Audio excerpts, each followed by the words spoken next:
Hi, this is Michael Helfand with the second installment of No Harm, No Foul.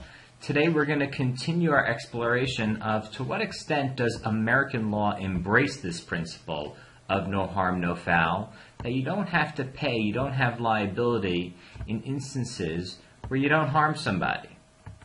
To do that, we're going to be looking at the case of the Great Onyx Cave. But before we do that, let me just recap where we're up to so far. In our first video, we considered two types of cases. One, somebody trying to take internet from a wireless network that isn't theirs. Or an instance where somebody wants to move up in a baseball stadium into a better seat that they haven't paid for. And in each instance, we asked ourselves, when you take that wireless internet or when you take that seat you haven't paid for, do you have to pay the owner for what you've used? We've talked a little bit about the ways in which you might normally be responsible to pay for something.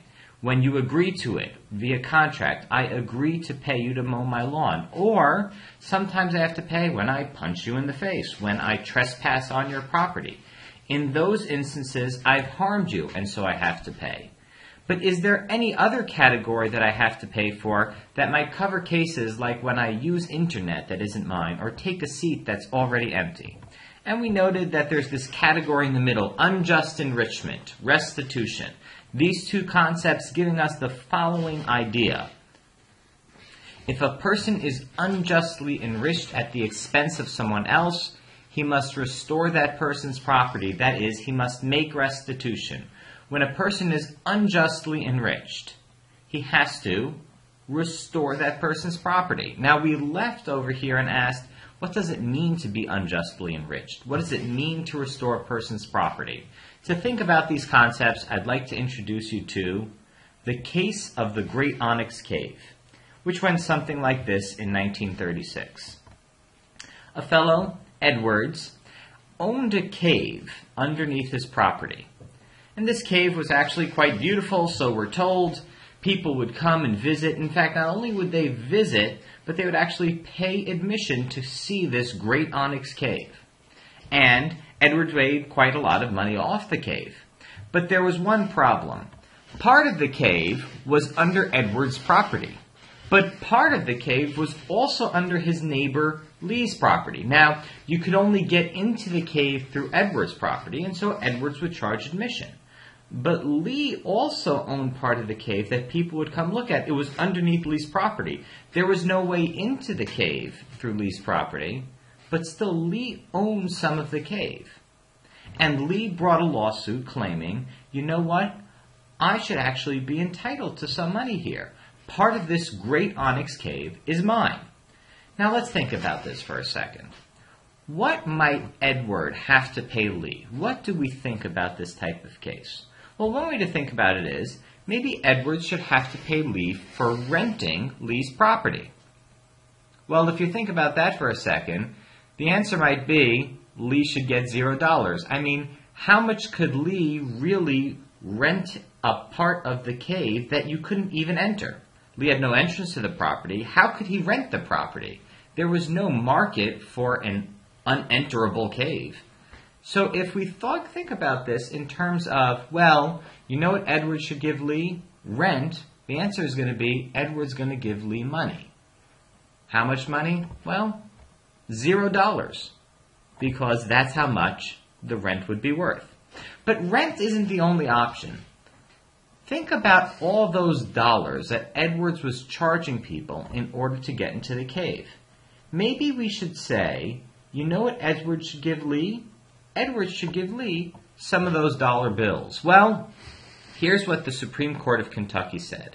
Quote, the law in seeking an adequate remedy for the wrong has adopted profits received rather than damages sustained as a basis of recovery. Let's think about what this means. Here's what the law says. We don't think about whether or not Lee has been damaged or how much Lee has been damaged when trying to figure out what somebody like Edwards should have to give Lee. No, instead what we focus on is the profits Edwards makes, not how much he damages Lee. And if Edwards is making tons of money off of using Lee's portion of the cave, Well, then Edwards got to give Lee some of those profits received from all the admission tickets.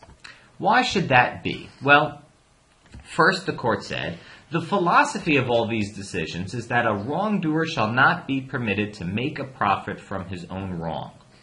That's kind of a moral take. Somebody shouldn't be able to make money off of doing a wrong. But it's more than that, the court tells us.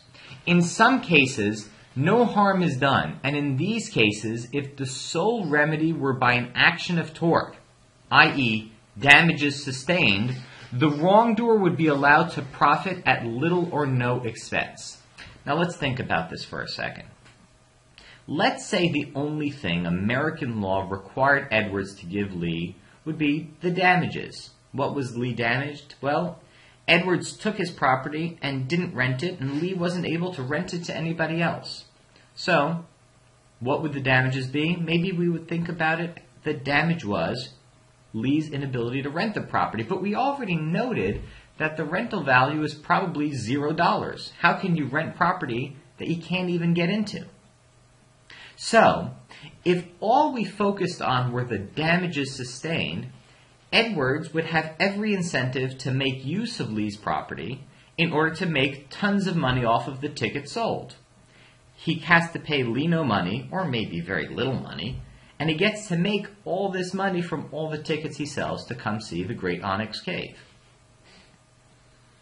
That would be a real problem, wouldn't it? There would be no incentive for people like Edwards not to use other people's property to make money.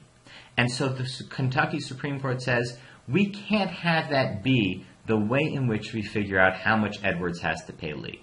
No, we need a measure of damages that's going to ensure that people like Edwards don't take Lee's property. Don't use it, don't take advantage of it. What's that amount going to be? It's going to be the profits. You see, if we say to Edwards, if you use Lee's property, you're going to have to pay Lee the profits. Now Edwards has no incentive to use Lee's property. He's going to spend all this time and effort to market and tell people, come see my cave, let me use Lee's property. And then every dollar he makes, he's just going to have to give it to Lee. In this case, we don't say just because Lee didn't really get damaged, he couldn't use that cave anyway. We don't say because there was no harm, there's no foul. Not at all. What we actually do is we create a measure of damages that says, you know what? Even if you don't harm that person's property, you're going to have to pay the profits you got from that property. And what's that going to do? That's going to make you think twice before you go ahead and use somebody else's property.